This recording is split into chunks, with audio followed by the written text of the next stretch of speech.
I can't remember 1988 to 1996. Well, thank you all so very much for coming out tonight. My name is Mark Klein. I'm from Louisville, Kentucky. And when I travel, people always want to know, Mark, what is Kentucky all about? And this is what I tell them. Here's what we make in Kentucky. We make bourbon, we make baseball bats, we make cigarettes, we make fried chicken.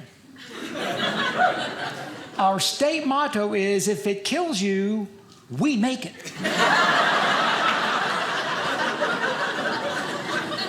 And the irony is that I don't even use my state's products anymore. I quit smoking cigars a long time ago, never had a cigarette, and I quit drinking 6 years ago. And, well, thank you very much. I didn't discuss it with my friends, so when they find out, they're a little surprised. They always have one question. Did you have a problem? Did you have a problem? No, I didn't have a problem. I can't remember 1988 to 1996. But that's not a problem. No, I was just ready for a change. Life is nothing but change. If it's alive, it experiences change. That's how you know you're alive. Things are going to change. Some will amaze you, some will amuse you, some will appall you. Just get the laughs where you can. Life is all about change. Front row, what's your name, pal? Eric. Eric, how old are you, Eric? 33. 33. Eric, in about 18 more years, your right knee, for no reason whatsoever, is going to go, hey, Eric, down here, Eric, I'm your right knee. Hey, I'm out of here. I'm a major joint, I've had enough, and I'm checking out. Eric, I have no connecting tissue left in my right knee. I said, doctor, what do I do? He said, do anything you want, the pain will stop you.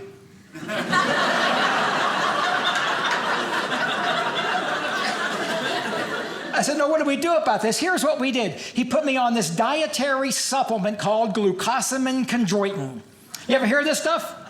Do you know what's in it? It's ground up shellfish and shark cartilage. And I think I take too much. I bit 4 kids in the hotel pool last night. Things are going to change. Life is nothing but change. Some will amaze you, some will amuse you, some will appall you. Get the laughs where you can. And you watch yourself change in strange places. One of them's your wallet. You will get old in your wallet. When I was 25 years old, my wallet had ATM card, American Express Platinum card, Crown Club card from Delta Airlines, and about $1,000 in cash. Those days are long gone. I'm a 60-year-old man. Here's what's in my wallet now. Old fart cards, middle-age cards. Topping that list, Sam's Club card. Don't ask me why, because I don't know why, but nothing in the world turns on a man my age more than getting a good deal on something at Sam's. It's what we live for. Neither or not, I get it at Sam's. Last week, I bought a 410-pound bag of rice for $1.37. I don't like rice. I don't eat rice. I don't care. I had to have it. There's a card in my wallet sent to me by AAA, the American Automobile Association. Young folks get these cards too. Middle-aged men know how to use these cards. I'm at the point in my life now I will call AAA for any reason whatsoever. I don't care anymore. I don't care.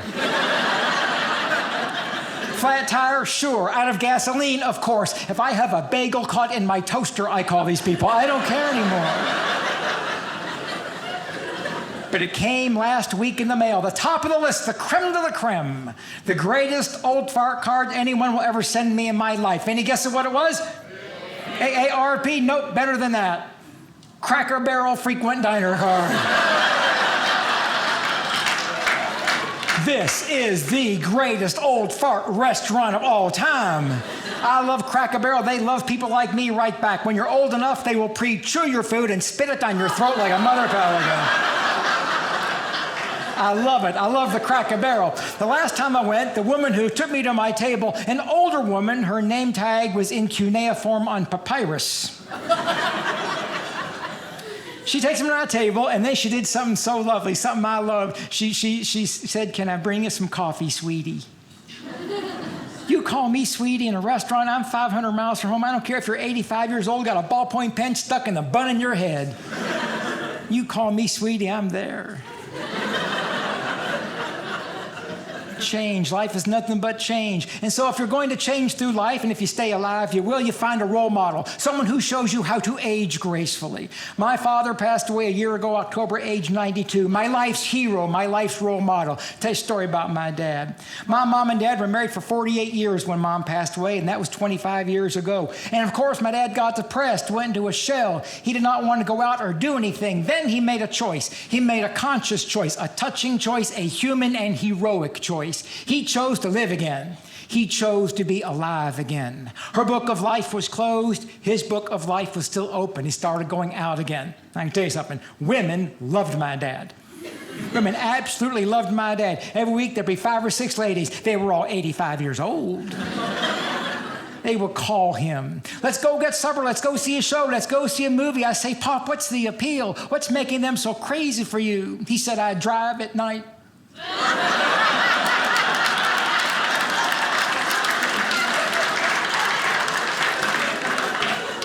My dad had fun every day he was alive. He had fun every day of his life. Want to have fun? You go somewhere with my dad. I took him to Waffle House restaurant for breakfast one morning. Now, my father in his 80s, he had no fear. He had no filter. And that meant he would flirt with any woman in the world. Rachel brings some coffee. She goes, Sir, how do you like your coffee? My dad thought he'd be cute. He said, I like my coffee like I like my women. She said, I'm sorry, sir, we don't serve 85-year-old coffee.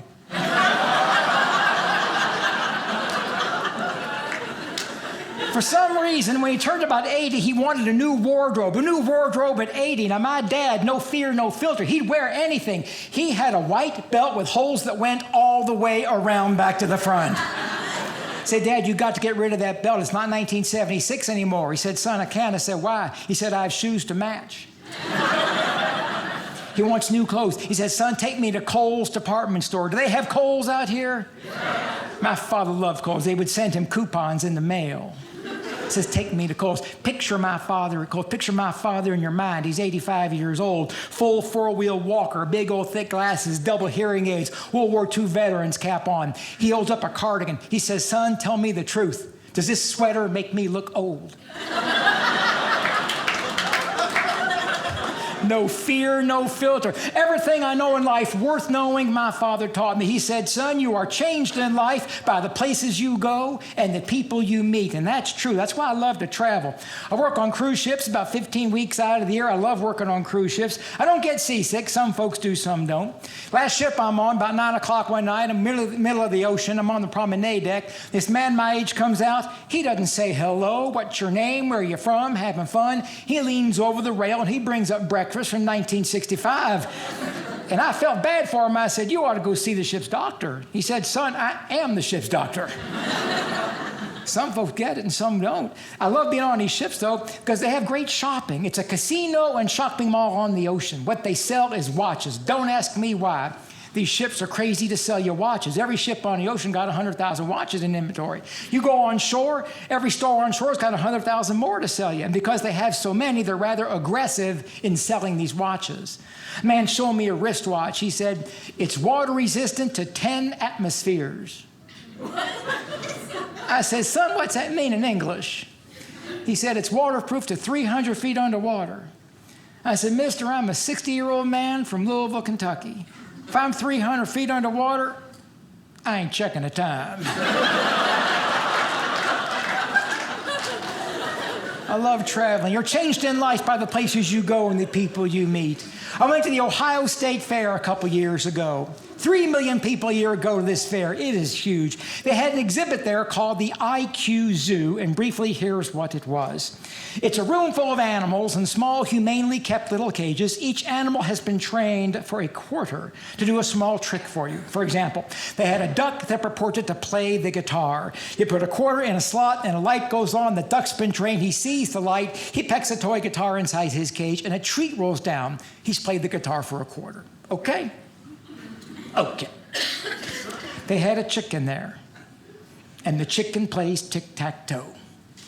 And it's interactive. You put a quarter in a slot and a light goes on. The chicken's been trained. He sees the light. He pecks a sensor board inside his cage that pulls up giant red neon X's on a big screen. You punch up O's on a keypad in front of you, and there's a man there playing this chicken at tic-tac-toe. At which point I ask myself,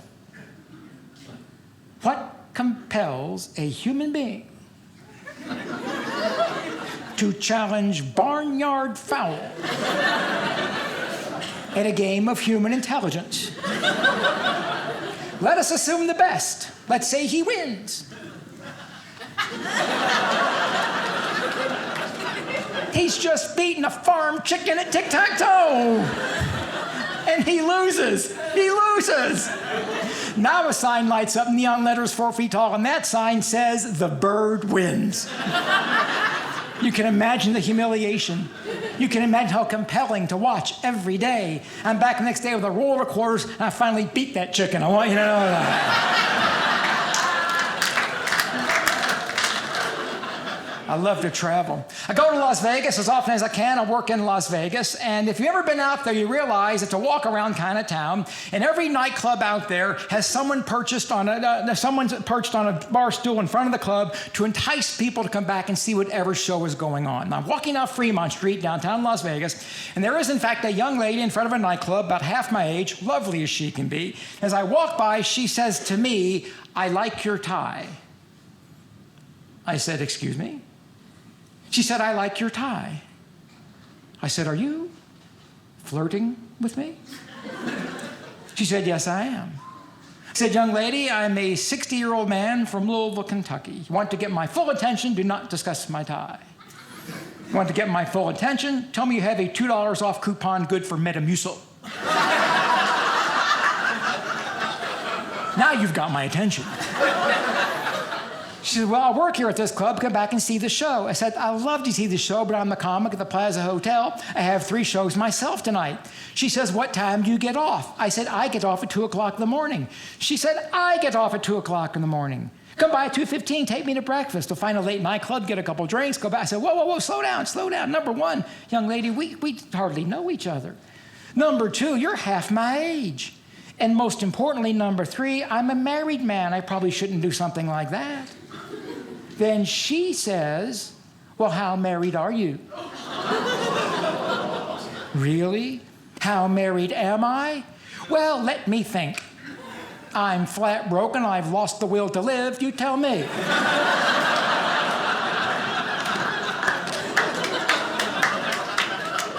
I am a married man. I can sense the disappointment. Yes, ma'am, that's a joke. There's not a girl in the world disappointed that I'm already married. Well, I'm going to take that back. There is one.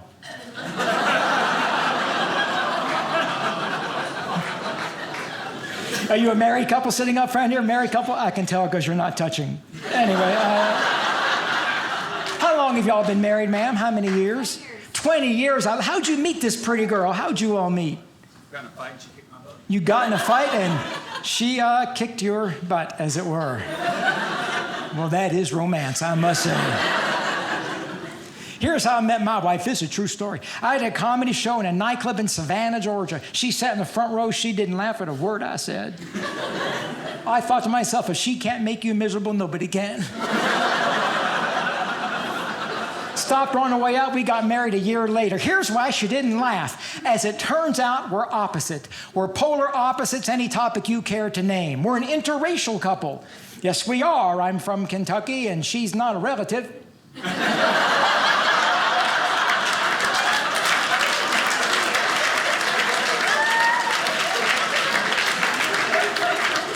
I know how close to home that joke hits her out in Utah, so I'm not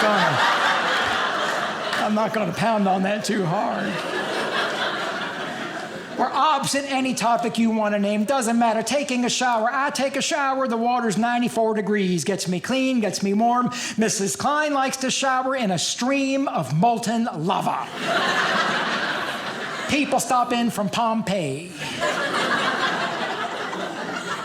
We're opposite. Having fun. Here's what I do to have fun. I'm a middle-aged man from Louisville, Kentucky. I go to Churchill Downs racetrack, might play some poker, shoot some golf. My wife and her friends, they go out, they get some drinks, and they go to see a psychic for what is called a psychic reading. I don't go to psychics. I don't believe in psychics. Now, I'm going to tell you why. It seems to me that if the psychic really were psychic, she would have known 25 years ago that she'd be living on the edge of town in a mobile home. That's my theory on psychics. The first thing my wife tells the psychic, my husband said this would be a total waste of our money. Well, the psychic, being an honest person, says, frankly, Mrs. Klein, your husband sounds like a real jerk. My wife goes, wow.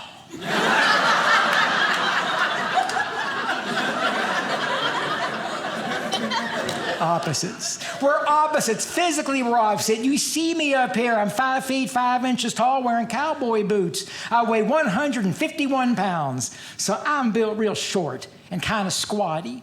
My wife is a 125 pound, 5 foot 10 inch tall, green eyed redhead. She towers over me as the angel of death. And I said one time, honey, does it ever bother you how much shorter I am than you are? She said, only when you can't go on the rides with me at the fair.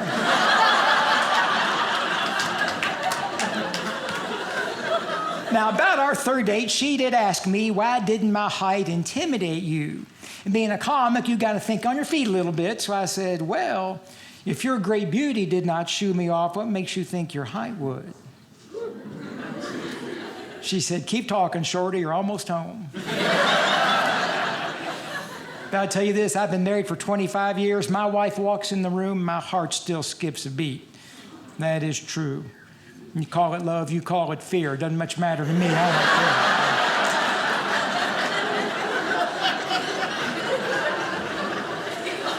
Only in humans, alone among the species on the planet, do opposites attract. No other animal has this happen. Only in species like humans, no other animal, only in humans do opposites attract and cohere. What makes that possible?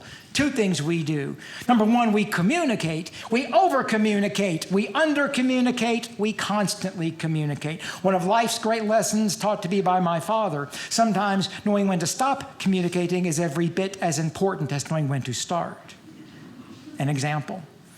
Every man sitting in this room tonight at one point in his life has looked into the eyes of a woman he clearly adores. And with a straight face and sincere heart, he has asked of her the following question. Honey, are you mad? And gentlemen, I can sure as shooting promise you, if you have to ask, she's mad.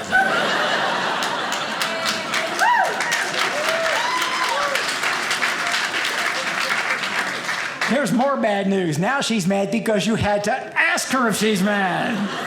My father said, son, you reached that point, stop communicating, just shut up. I said, Dad, why? He said, here's why. You're in a fight, you don't know it, and you've lost. Communication's great partner is compromise. It is compromise that allows us to attract, cohere, and stay together over long periods of time. Only humans can do this. I'll give you an example. I never had a dog as a kid. Mrs. Klein had a dog all of her life, so we compromised, and we got a dog. That's right. Now, we didn't go to the pet store in the shopping mall to get a purebred dog. Somebody with money will buy and take care of that little dog. We had to go to the animal shelter to get a little stray dog that nobody else wanted. When we got it home, I found out why no one else wanted this dog. Married 20 years, do you happen to remember what your first fight was about? Most people don't. That's very typical. I'll never forget ours. Where is the dog going to sleep? I'm very old-fashioned. Here's what I believe. I believe if you have fur and 4 legs, you sleep in the backyard. That's my theory. You think that lasted 5 minutes? You missed it by 4 minutes and 58 seconds. I went to Walmart. I bought a doggy bed. I bought a $47 cedar chip-filled, fleece-lined bed for a dog. My own mattress, incidentally, cost $29.95. I said, honey, we'll compromise. A dog can sleep in the basement in the doggy bed. Wrong. Second compromise, all right, honey, it's February, it's cold outside. The dog can sleep in the kitchen next to the stove where it's warm in the doggy bed. Wrong. Third compromise, now I've about had it. Okay, honey, the dog can sleep in our bedroom next to our people bed in its doggy bed.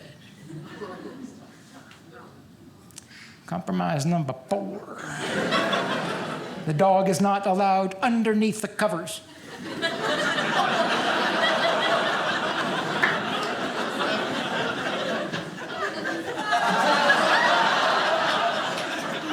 Married for 20 years, this is where we currently stand. When I get up at night to go to the bathroom, the dog has to take her nose out of my rear end. That's where we stand. It's compromise. All I'm telling you is it's 1 o'clock in the morning, I have a tongue in each ear, and I can't tell them apart. I can't. One nose is warm, one nose is cold. Mustache is about the same.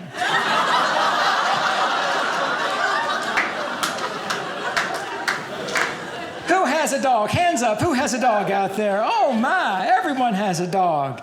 I'll tell you a dog story. We had a wonderfully affectionate, delightfully intelligent, mixed breed terrier husky mutt. We got her from the dog pound. We had her for 16 years. We buried her in the backyard a year ago, July. Oh, she wasn't dead, just wouldn't stop barking. No, she was 16, which for a dog is quite old. When you lose a pet like that, it tears a hole in your heart that does not mend. You mourn them as family members because they're members of your family. Typically, you wait a period of time before you move on. We waited 6 months. We got a new dog 6 months ago from the Jeffersonville, Indiana Animal Rescue Shelter. As you're aware, when you get a shelter animal, it has infirmities. The coat needs grooming, or it's malnourished in some way. This dog has a lazy eye, an overbite, and she smokes 3 packs of Camels a day. You have a dog, ma'am? What is your dog's name? Nickel. Nickel. Why'd you name it Nickel? My son did. Your son named it? You don't know why? Our dog's name is Lady. She's called Lady because disobedient shedding poop machine was already taken.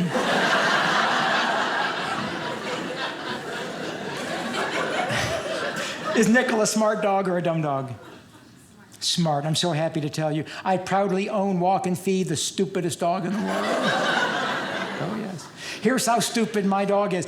Every morning for the last 6 months, Lady has done this. She wakes up promptly at 4:45 a.m. She shakes her collar with all the metal tags on it so that everyone can share in her morning experience.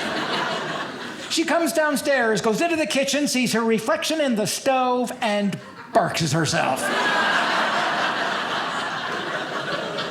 Because she truly believes that I have her twin sister trapped in the oven. Her brain is the size of a Tic Tac. She sheds like a snowblower. She doesn't know who I am. She's our dog. We love her. She was great for my son. They kind of grew up together. My son's 22 years old. She taught him patience, empathy, understanding. He taught her how to make a fake ID. Worked out pretty well. My son is 22. He's a senior in college, majoring in burning currency, doing very well.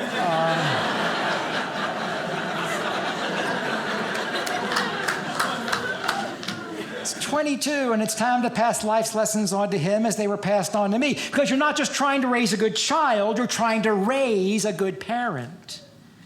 You don't lose sight of that. You're trying to raise a good parent. So you take the great life lessons passed on to you and you pass them on to your children. And some are simple, some are big, some are small. It says, son, life has two size lessons, big and small. You'll see the big lessons coming a mile away because they're big. But the little lessons get you further down the highway because there are so many of them. So tonight, some little lessons in life. Here we go. If you are driving your automobile through dense fog, you do not see any better by putting your face closer to the windshield.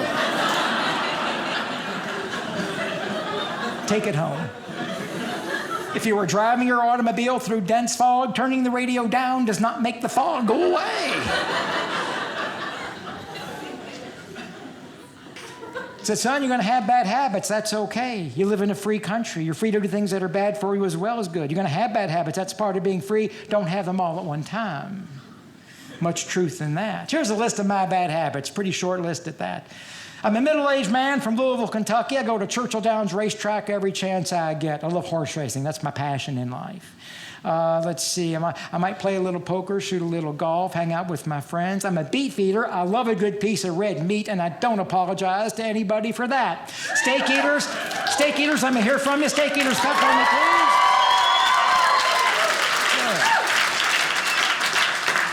Yeah. Vegetarians, you now, please.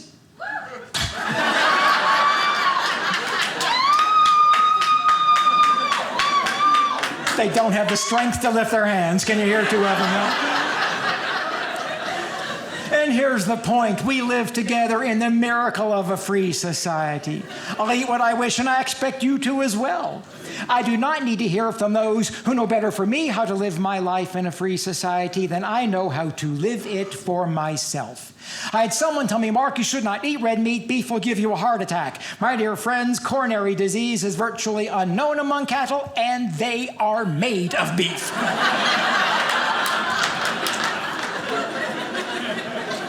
Lessons for my son. Pursue your dreams. Look where you live. A Western capitalist democracy. Freer to pursue your dreams in America than any place else in the world. How do we know that? Because 1 million people a day want to come here and nobody wants to leave because people understand.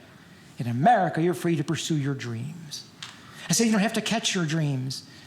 Just run one step faster in your nightmares. You'll be okay. This year I pursued a Kentuckian's life's dream. I bought my first thoroughbred racehorse. This is so cool. You get to name your horse. Now, all Kentuckians know this. It's a great racetrack tradition. When you name a thoroughbred, you try to combine the name of the horse's mother and the horse's father. It's called the sire line, S-I-R-E for the father, and the dam line, D-A-M, for the mother. For example, the 1987 Kentucky Derby won by a horse named Ali Sheba. They named Ali Sheba after his father, a very famous stallion back then named Alidar, and his mother, a brood mare named Belle Sheba. They named their $1 million colt Ali Sheba. Okay? Okay. We used a stallion named Prickly Ruler.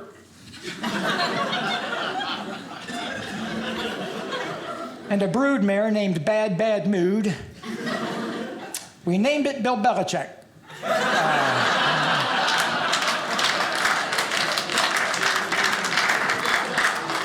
I change that joke about every 4 years. Don't worry about it. I do have a racehorse. I have a 4-year-old chestnut filly. Her name is Aura Cat. Now, more about being from Kentucky. When you're from Kentucky, where your horse comes from is more important than where you come from. And that's true. Somebody from Kentucky know that horse's family further back than their own. So indulge me. Her name is Aura Cat. She's the 4-year-old daughter of Scatmandu, granddaughter of $500,000 sire Storm Cat. She's a great-great-granddaughter of Secretariat. Her mother's side traces back to 1964 Derby winner, the great Canadian colt Northern Dancer. The blood of Kentucky's equine royalty courses through her veins. Names that thunder at you out of the past. Bold Ruler, Seattle Slew, Whirl Away, the Mighty Citation, and She Cannot Run Worth a Darn. She's killing me, pal. She's killing me. We spent $25,000 on this filly, and as you may know, you don't get the fastest horse in Kentucky for $25,000. We got her at Costco.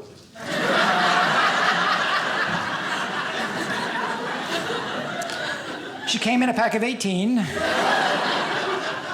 She had her first race a year ago at Churchill Downs racetrack. She broke 11th in a field of 12. The horse that she beat out of the starting gate apparently had laid down to foal when they threw the gates open. But I'll tell you something. When it's your horse out there, it's like your kid. You don't give up on your kid. You don't give up on your horse. We gave up on this one. She was passed in the final furlong when two Amish couples, then a glacier went flying by. Life's lessons for my son. I left him with a big one, and it's the one you're going to remember tomorrow. You are the only animal in the history of life on earth that laughs, and nobody knows why. You're the only animal in the history of life in the universe, evolution, creation, I don't know, nobody knows. The only animal that can laugh. Nobody can tell you why. The ability to make people laugh is not genetically transmittable. Part of your brain that controls laughter is in your neocortex. That's, if you're an evolutionist, the most recent development in your brain. If you're a creationist, that's kind of the icing on the cake before they closed up the box. Either way, that's where you laugh. We're the only animal that tells each other jokes. The only animal that can respond to jokes purposefully told to it for the purpose of laughter. A unique gift to humans. So I close my show with jokes. I love jokes, old jokes, jokes I didn't write, jokes I collect from people just like yourselves. My family has favorite jokes. I hear jokes from people like you all. So when my show is over, want to come tell me your favorite joke? I'd love to hear it.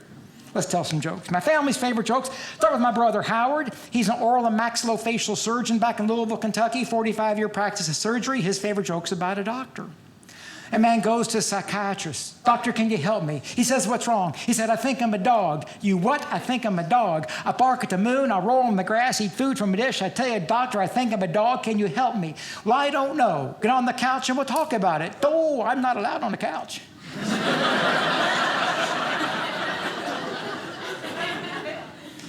They don't get any better, man. There's just more of them, all right? So don't worry about that. My sister, Michelle, we call her Mickey, but her given name's Michelle. She's the smartest person in my family by daylight. She's very smart, retired college professor, summa cum laude graduate from Tufts University, just published in the Ellery Queen Mystery Magazine. Her favorite joke's a very smart joke. Why did Mozart hate chickens? Why did Mozart hate chickens? All day long, bok, bok, bok, bok, bok.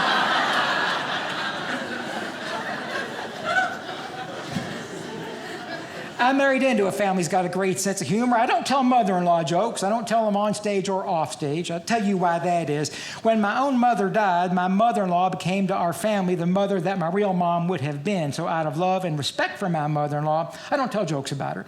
But she has a favorite joke that I can tell you. So here's my mother-in-law's favorite joke. A man takes 3 women to his mother's house for lunch one day. They have lunch and they go home. He goes, Mama, what'd you think of the girls? She goes, they're beautiful girls. He goes, I'm going to marry one of them. She goes, oh, I know. You're going to marry the tall redhead, the one in the middle. He said, that's right. How did you know that? She goes, I didn't like her.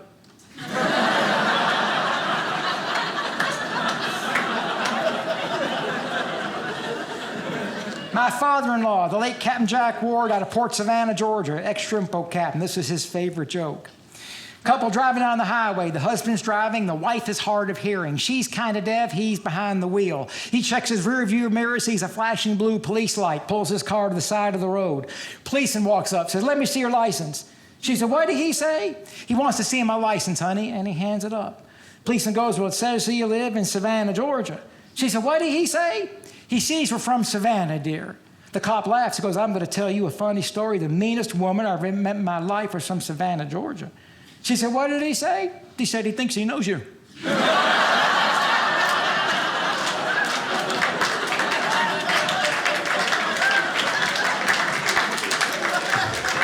And who knows how much I cleaned that joke up for the Dry Bar Comedy Special tonight.